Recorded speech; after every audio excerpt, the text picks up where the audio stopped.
Olá, meus amigos, muito bom dia. 8 da manhã, 33 minutos em Maceió. Sejam bem-vindos. Estamos juntos em mais um TV Mar News, na manhã desta quinta-feira. Pois é, hoje vamos trazer muitas notícias, como você já está acostumado. Como você já sabe, com a credibilidade que a TV Mar Canal 25 tem perante aos nossos telespectadores e internautas em qualquer ponto do planeta. Vamos juntos nesta próxima hora, trazendo os principais assuntos, as principais notícias, as informações que ganharam repercussão em Maceió, em Alagoas, no Brasil e no mundo nas últimas 24 horas. Daqui para frente, eu, Viderlan Araújo, estarei ao seu lado, comandando tudo, trazendo todas as informações com toda a equipe da TV Mar envolvida nas entrevistas, nas reportagens, no departamento de jornalismo, com um trabalho dinâmico e de proximidade com você que nos acompanha todos os dias, que é fã do nosso trabalho. Nós estamos ao vivo pelo portal gazetaweb.com. Daqui para frente você pode acompanhar a nossa programação pela internet, pelo mais completo portal de notícias de Alagoas. Você já sabe, pelo portal Gazeta Web, na aba principal, na página, logo de cara do portal Gazeta Web, você acompanha a nossa programação. Nós estamos também através das redes sociais. Você pode acompanhar os bastidores de cada programa, através de cada perfil que aparece em seu vídeo, pelo Twitter, pelo Facebook, pelo Instagram, no YouTube. Você acompanha também os principais trechos, a participação dos nossos convidados e também as matérias produzidas pela TV Mar Canal 25, um material genuinamente alagoano, de âmbito local, trazendo todo o cenário de Maceió e de Alagoas, do Brasil e do mundo para você que nos acompanha, tá certo? O aplicativo TV Mar também está disponível para que você possa baixar para seu smartphone, é gratuito e você tem acesso também a um amplo conteúdo que a TV Mar Canal 25 coloca à sua inteira disposição. Baixe o aplicativo TV Mar e tenha toda a informação na palma de sua mão com um recurso mínimo de internet, sem cortes, com a qualidade de imagem e de áudio para você que nos acompanha. Os mecanismos de contato com a nossa produção.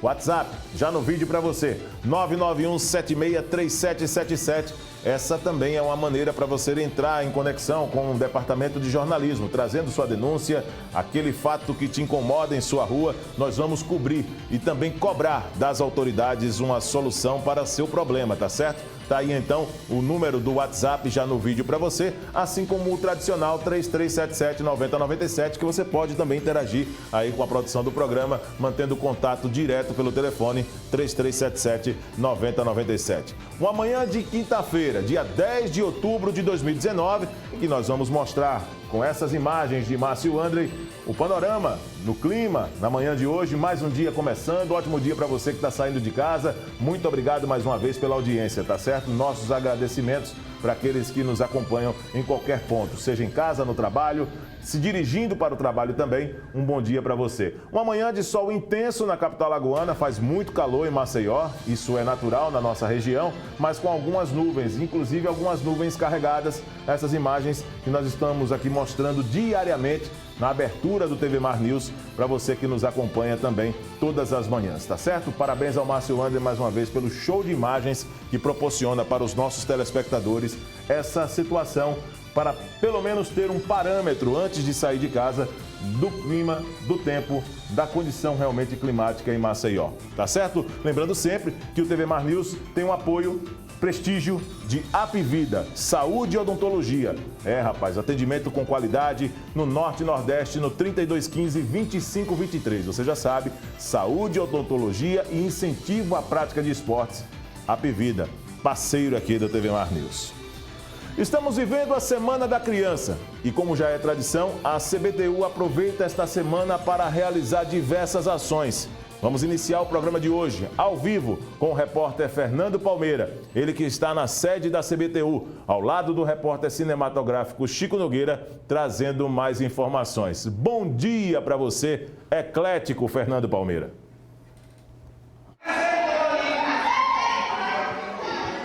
Bom dia, Videlão. Um abraço para você, para toda essa equipe maravilhosa. Chico conosco aqui na CBTU, a Estação Central de Maceió, Companhia Brasileira de Trens Urbanos. Uma programação maravilhosa, movimentadíssima.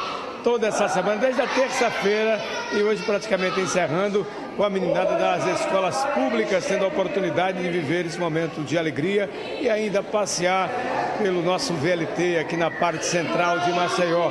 Eu estou aqui com o Alex Barros, assessor de comunicação, abraçando o Gabriel Mozinho também que está conosco. E assim, desde terça-feira, essa alegria total com essa meninada. Exatamente, Fernando. Todos os anos a CBTU Maceió, ela traz esse projeto, que é o Trem da Criança, para mostrar um pouco para os alunos das escolas da rede municipal, da rede pública, estadual ou municipal, um pouco da nossa realidade aqui da ferrovia no estado.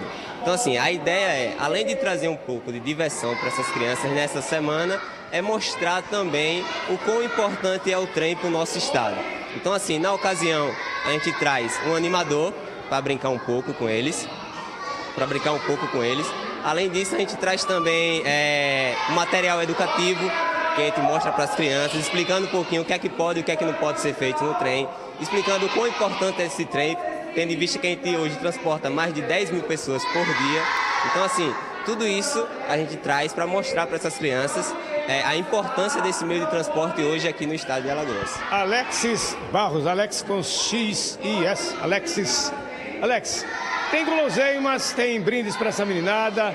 Desde terça-feira as escolas que foram contempladas das inscrições e que trouxeram seus alunos, as crianças para cá, todos eles saem com uma lembrancinha e tem também um lanchinho, tem uma série de atividades aí. Sim. Além do animador, como eu tinha falado, a gente também distribui um lanchinho para eles, um material educativo.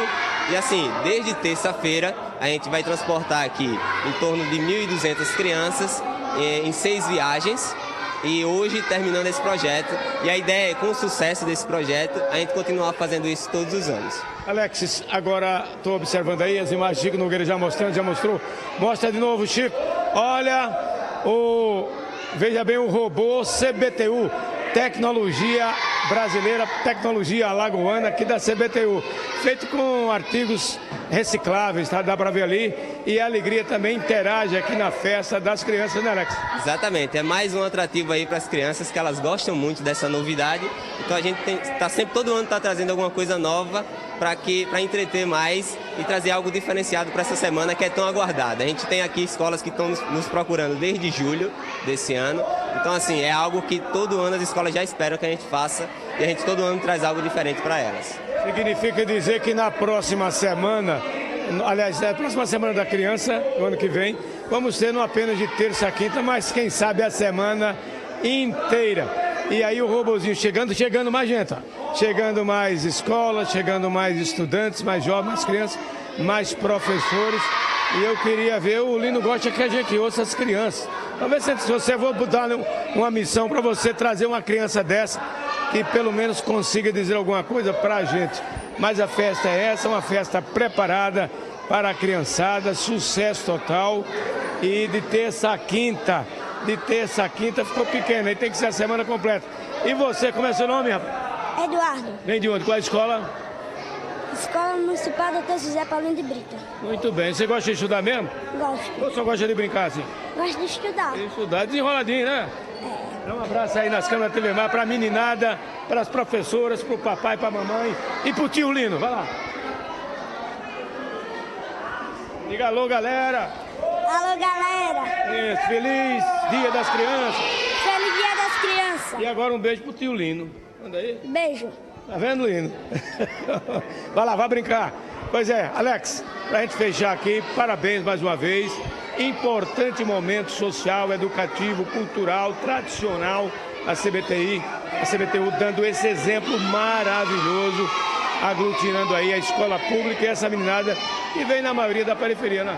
Exatamente, mais um ano com sucesso do projeto Trem da Criança, e a ideia é a gente não parar, é a gente trazer todo ano esse projeto para mostrar para essa criançada o quão importante é o nosso serviço aqui e fazer com que eles também levem a ferrovia para os seus pais, para os seus amiguinhos da escola, para que todos conheçam esse meio de transporte. Alex, a festa está apenas começando, vamos ter um percurso aí, Centro, Jaraguá Centro, ou vai para outro lugar? Parece-me que vai até o Mercado do Artesanato. Isso, a gente vai até o Jaraguá, depois até o Mercado do Artesanato, voltando aqui para Maceió. Isso é em torno de 30 minutos de passeio e mais festa dentro do trem também.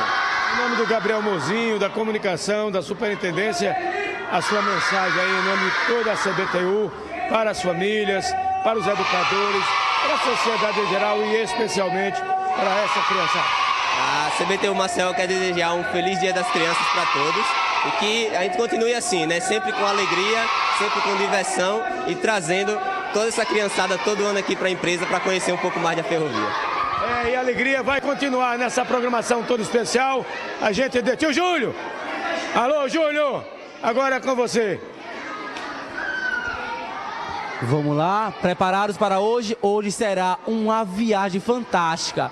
Vamos cuidar dos trens, hein? Do VLT. Fui! Beleza, é ele o animador dessa grande festa aqui da CBTU Centro e Maceió. Com as imagens do Chico Nogueira, Fernando Palmeira para a TV Mar News. E a gente segue aí com essa alegria, vida Hernando Araújo. Muito bacana, Fernando Palmeira, esse envolvimento com as crianças e parabéns à CBTU por esta ação. Leva também, né, um pouco de consciência para as crianças do uso, quanto ao uso, preservação, ao uso do VLT, que acaba sofrendo, né, por agressões, por atos de vandalismo todos os dias. E ações como essa levam para essas crianças um trabalho de conscientização desde berço, para que saiba valorizar o serviço que é oferecido para centenas de pessoas que se deslocam de Maceió e da região metropolitana, dependendo desse transporte, que é um dos mais baratos hoje na atualidade. Vamos trazer agora aqui no programa, tenho o prazer de receber o advogado e escritor mineiro Paulo Roberto Canizarro. Ele está voltando a Maceió, já é a terceira visita dele aqui em Maceió, aliás, só aqui na TV Mar, né? Ele falava isso conosco, já veio outras 2 vezes, para lançar 2 obras, e obras que são consideradas assim bem relevantes pelos temas e pelo momento que o Brasil vive. E estão baseadas em análise e relatos na situação atual do Brasil. 2 obras, uma eu já tenho aqui em mãos, que Desculpe os Transtornos, um Brasil em Reforma. Essa é a primeira obra que eu tenho aqui nas mãos, pedi para o nosso Márcio André mostrar, inclusive muito bem desenhada, né, definido, design muito bem arrojado, colorido muito bacana, a leiturabilidade também perfeita, que nós estamos recebendo de presente. E a outra, aqui do meu lado, né, Conflitos nas Famílias Empresárias. Paulo, prazer, tá certo te conhecer, deixa eu arrumar aqui um pouco a casa, prazer te conhecer. Gostaria que você falasse, né, falar de temas tão relevantes, principalmente nesse cenário do país, não é fácil. E você, de repente, tem a ousadia de produzir 2 obras para poder falar de questões como essa. Gostaria que você falasse como foi que surgiu tanta inspiração. Bom dia para você, seja bem-vindo mais uma vez. Bom dia, Viderlan. Primeiro, parabenizá-lo aí por estar na frente do programa. Muito obrigado. Já estou virando um cliente aqui da casa, porque já tinha estado com o Mauro várias vezes. Estamos lançando agora mais 2 livros.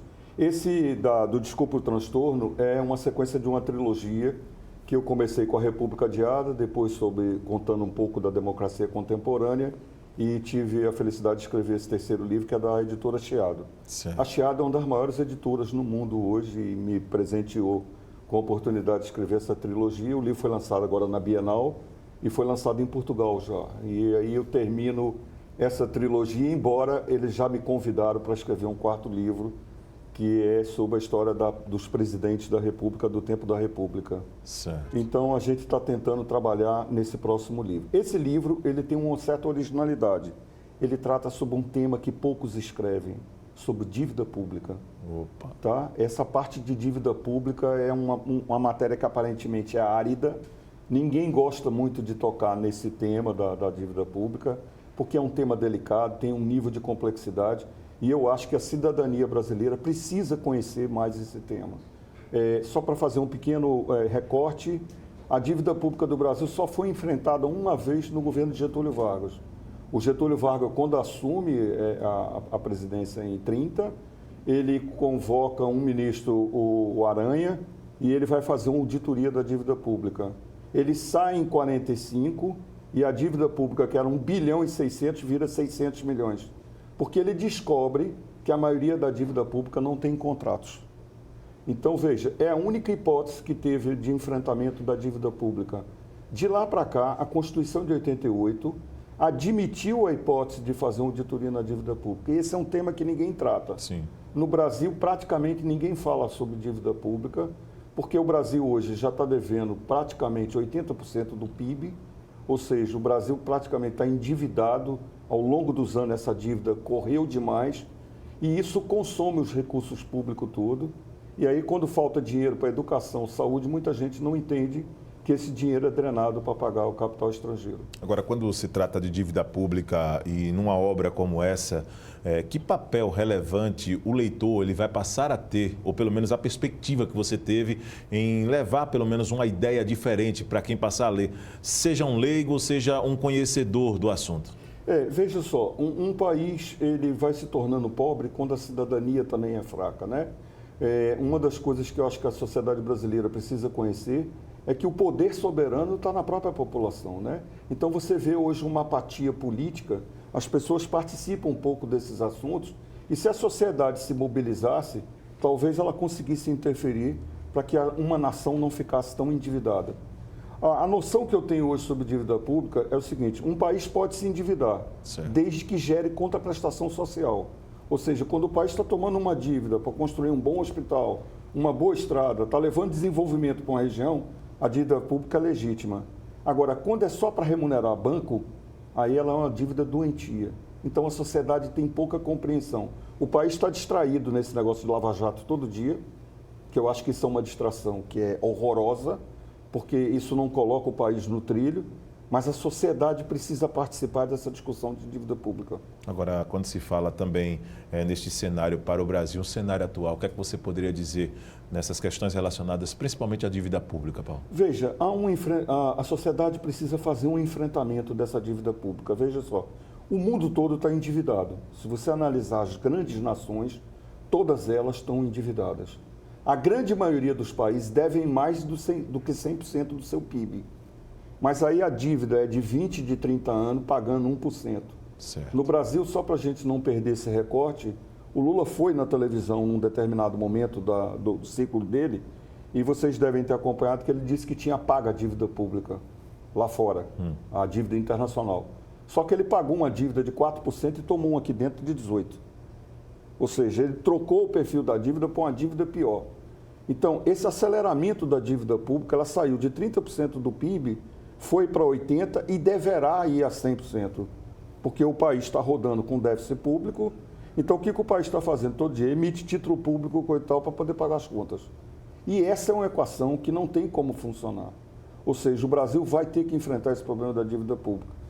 Há alguns testemunhos importantes aí nesse livro, certo, que é a professora da Universidade de Lisboa, que eu considero uma das maiores especialistas nisso, e a professora Raquel, e eu conversei bastante porque ela soube que eu estava escrevendo esse livro, e ela é uma das principais interlocutoras de dívida pública na Europa.